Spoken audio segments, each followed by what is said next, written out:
So today I'm going to start with teaching of content in the class.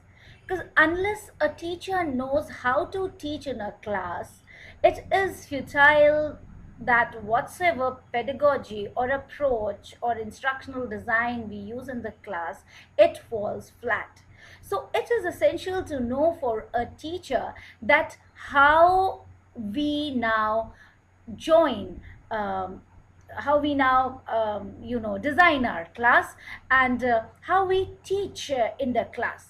For that, for a long time teachers have been planning a lesson. If they don't have a written plan, they have a cognitive plan, a mental plan, which helps them tell that how they should teach in the class and what are the objectives they are going to fulfill after teaching that particular content of the particular subject. Fine.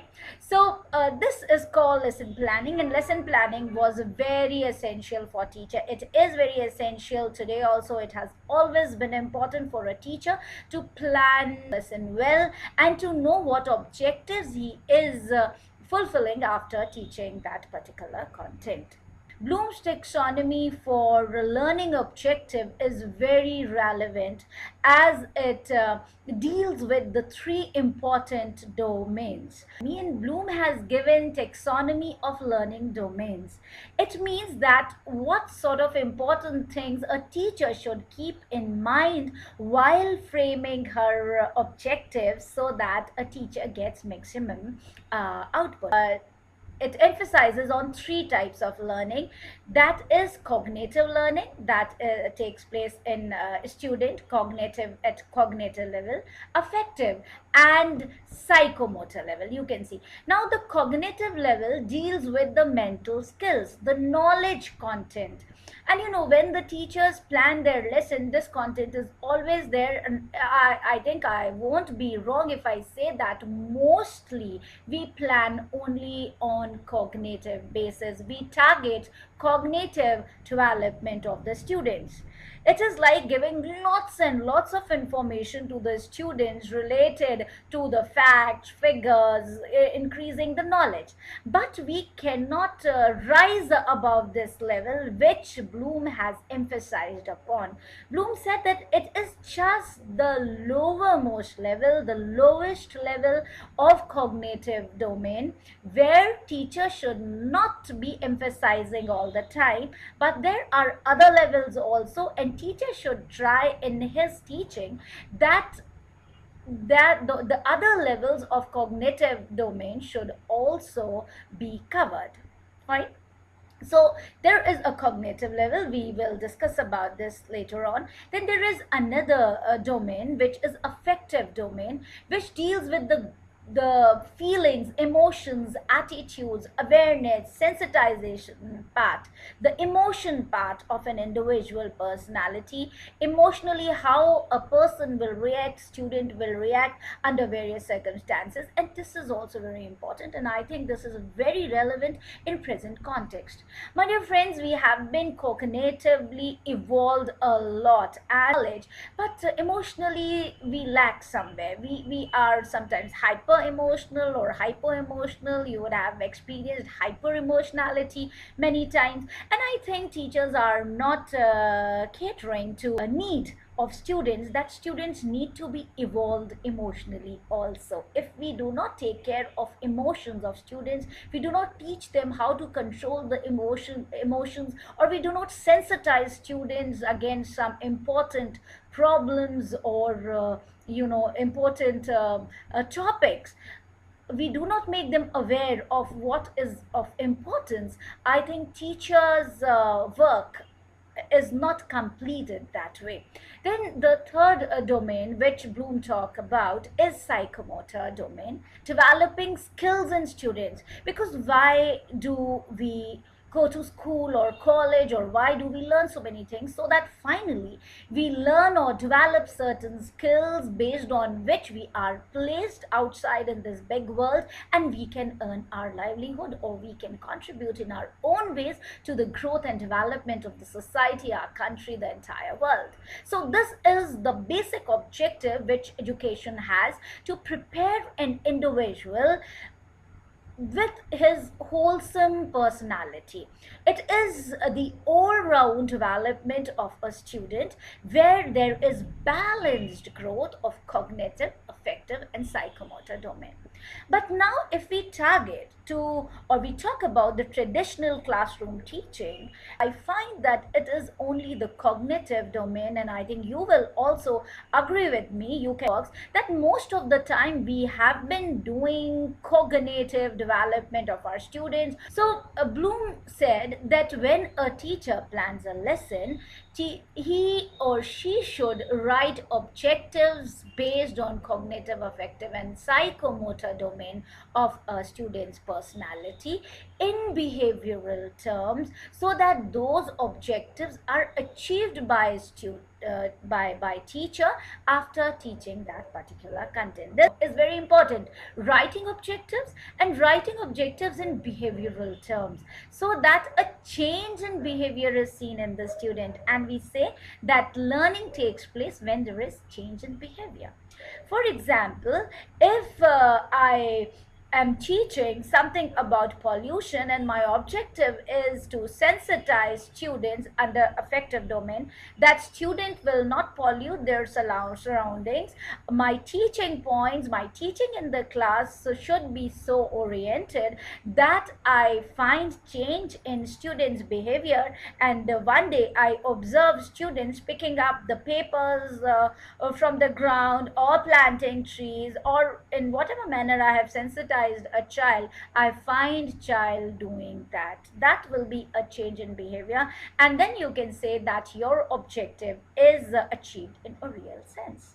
This is the three types of learning which Bloom talk about. Now let me take you to cognitive domain, which we have been talking about, that it deals with the knowledge part. But now Bloom has divided this into various levels, and Bloom's taxonomy under the cognitive domain, here the knowledge lies at the basis. It means that this is the lowest level of cognitive domain. When we talk about child's or students' cognitive domain, we see that knowledge, whatever knowledge we are giving in the class, always lecturing, telling them to read this, to cram that, to rote memorize something else, we are talking about knowledge. Lots of facts, lots of figures, lots of theories, but nothing that takes them to the second level.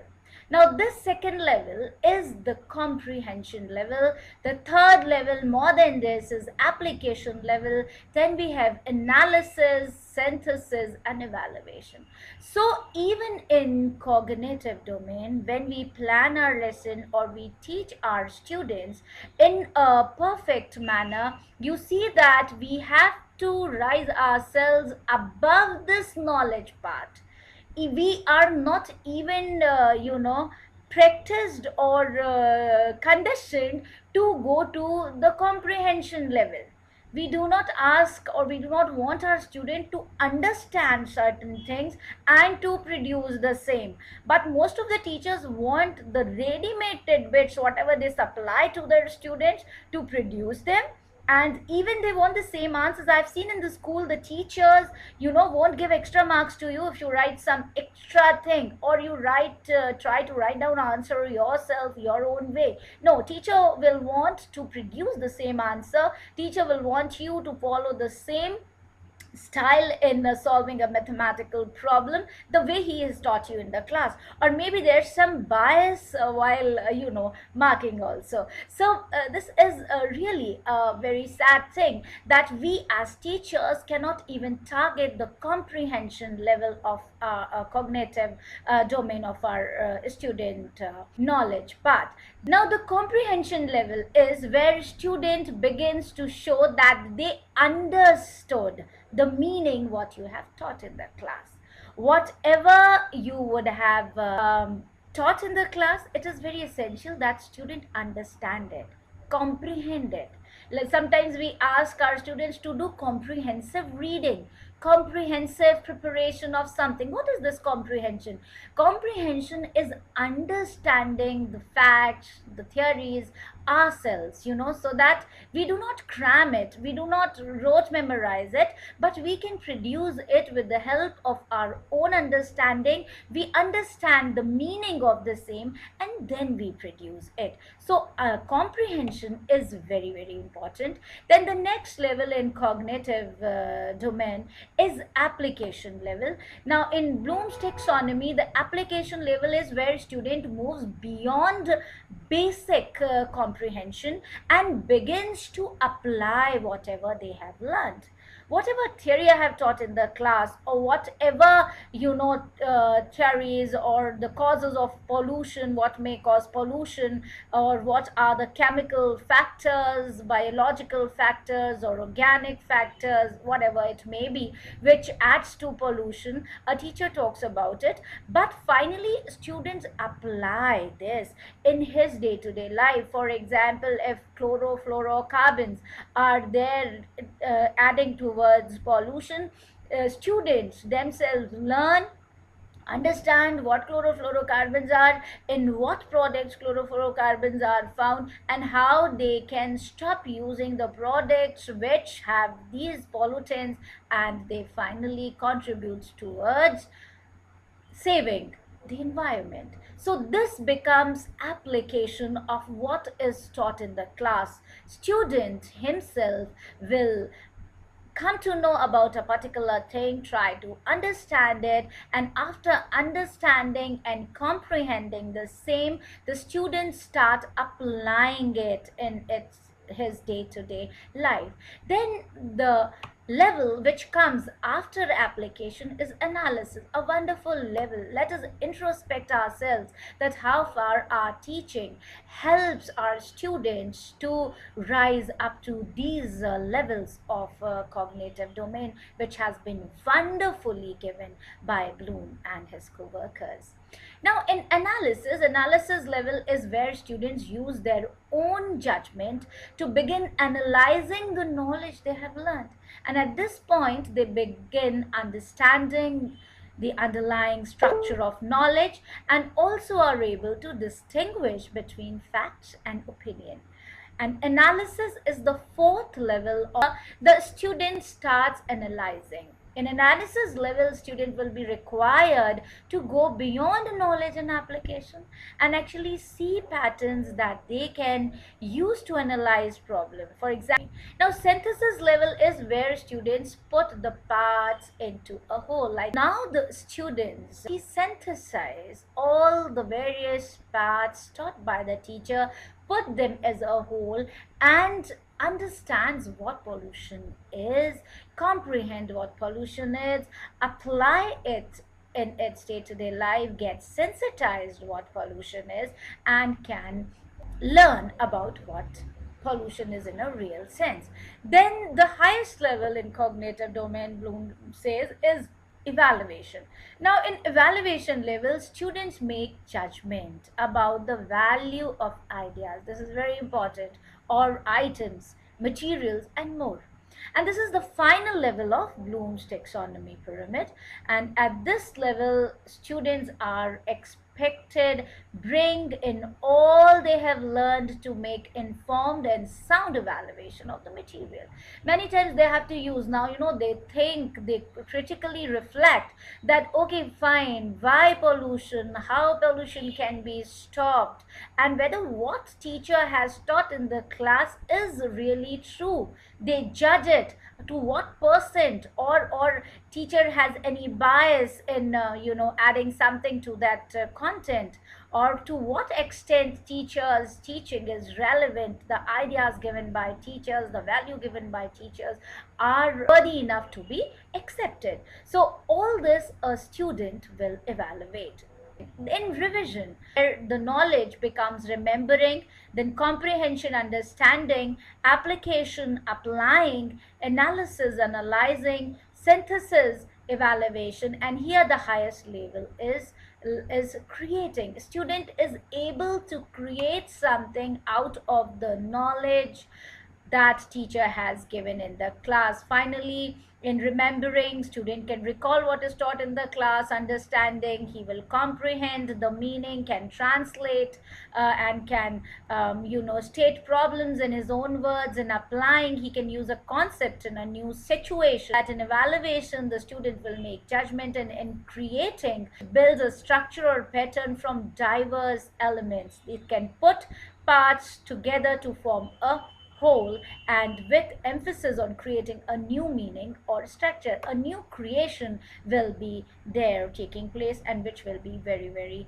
important here. The second domain, under which Bloom talks about targeting the emotions of a child, the student. This is very important, that teachers try to find out what objectives they will frame under affective domain. And according to me, this is the most important part, and the very difficult thing for teacher to frame objectives under this head, because here you have to tame the emotions of the students. You have to teach them values, the manners, appreciation against certain things.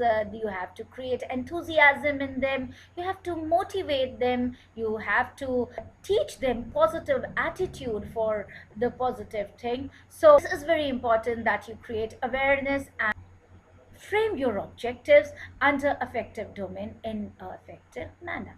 First of all, it is receiving phenomena. Now, what is this receiving phenomena? Awareness, willing to hear, or selected attention.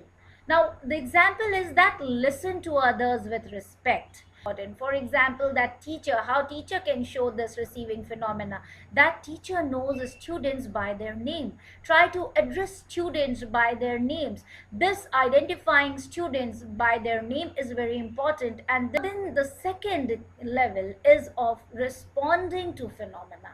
This includes active participation on the part of the learners. You see, now learners will respond. How learners respond to the teachers when they get this receiving phenomena? Attends and reacts to a particular phenomena. Learning outcomes may emphasize compliance in responding, willingness to respond, satisfaction in responding, and they are motivated. How this will be reflected when you see students participating in class discussions. For example, this won't be seen on your planning all the time, but indirectly you will be doing this, that they answer your questions, they aid you, and they take part in discussion. They themselves practice what you have taught in the class, and this is very important. Now, the third level under affective domain is valuing. Now, the worth or value a person attaches to a particular objective, phenomena, or behavior, this ranges from simple acceptance to the more complex state of commitment. Valuing is based on internalization of a set of specified values. Now, the examples are demonstrates belief in the democratic process. Now, how do they express values? The values are attached, with a particular objective, phenomena, or behavior. Now, this is to be taught in the class, that you demonstrate certain things, the values. For example, if I want to emphasize on punctuality, and I want that my students should follow this particular value in their life, that they should be punctual in a class. First of all, I have to be there in time. First of all, I will be there, I will enter the class before time, and then I can expect my students to be there in time. So it has to be demonstrated by a teacher, so that a particular value is perpetuated to the students also, and they also practice the same. Then the next level in this series is organization. Now, here organizes values into priorities by contrasting different values, resolving conflicts between them, and creating an unique value system. The emphasis is on comparing, relating, and synthesizing values. For example, recognizes the need for balance between freedom, and responsible behavior. Now, the organization, the various values, how you will consider what is important. Finally, we talk about internalizing values. When you are accustomed to think a value, that becomes a behavior of yours that comes in your routine. You have internalized that value. You have practiced. Even a teacher, as a teacher, you can compel your students to be in time, you demonstrate it, you justify the value, and slowly, gradually, it becomes a part of your students' habit. Now you don't have to ask them to come to the class daily or to be there in time daily, but you find out that before teacher arrives in the class, the students are seated. And this is the level where students internalizes values, and they simply make it their habit. There is change in behavior, and this is learning. They have learned, they have internalized a value. Now we come to the third domain, which is a psychomotor domain. And this psychomotor domain, which deals with the skills. So when a teacher writes specific objectives are to be framed on what skills student will learn. For example, if you are teaching about thermometer in a class, and one of the objective under psychomotor domain is the student will be able to read thermometer, can take temperature of his own body or somebody else's body. Now here you have to make them learn to read the thermometer, and finally, when after your teaching you find that students are able to read thermometer, can tell you the temperature, this will be a skill which will be achieved by the students. Now the category which comes under psychomotor domain, first is perception. Now perception is awareness. It is the ability to use sensory cues to guide motor activity. It's your sensory activity, that what sort of motor activity you will do. For example, it is given in the out here that when a ball is thrown, it is your perception, your sensory cues, that now where a ball is gonna fall, where a ball will fall, and you will go to the same location to catch the ball. This is perception. What perception, what awareness you have related to that particular learning point. Then there is set, whether your students are ready to learn that skill, what sort of readiness, what degree of readiness is there. And this readiness involves all three: mental, physical, and emotional sets. Now if a particular skill is being taught in the class, you have to keep in mind that your students are mentally, physically, emotionally ready to learn that particular skill. Otherwise, you won't be able to teach that skill in a very proper manner. Then there is guided response. It is the early stages in learning a complex skill that includes imitation, trial, and error. Now, how much trial and error you ask your students to do practice? It is the imitation, like whatever skill you want to develop in a student, in learners, you have to give learners time. You have to make learner practice the same, trial and error. Ask him to do himself, ask him to practice the sur, and this sargam, no, as many times you make them practice sargam, they will gain efficiency and scholarliness in that particular skills. They may, so you can guided response, that I said that students will copy, give your learners to copy the skills, to follow them, and to react, to reproduce the skills, that will give them the basic proficiency. The next level, that is mechanism. This is the intermediate stage in learning a complex skill. Learned responses have become habitual, and the movements So you can see in a documents can be performed with some confidence and proficiency. Now when a skill is practiced by a student again and again, whether it is trial and error or any other method, you will find that gradually students gain proficiency, confidence, and he can display the skills. Now he can also manipulate the skill. The same skill can be used in different ways. This is there. And then the next level in the psychomotor domain, when you teach students skills, it is complex overt response. This is the skillful performance of motor acts that involve complex movement patterns. Proficiency is indicated by quick, accurate, and highly coordinated performance requiring a minimum of energy. This category includes performing without hesitation and automatic performance. Now,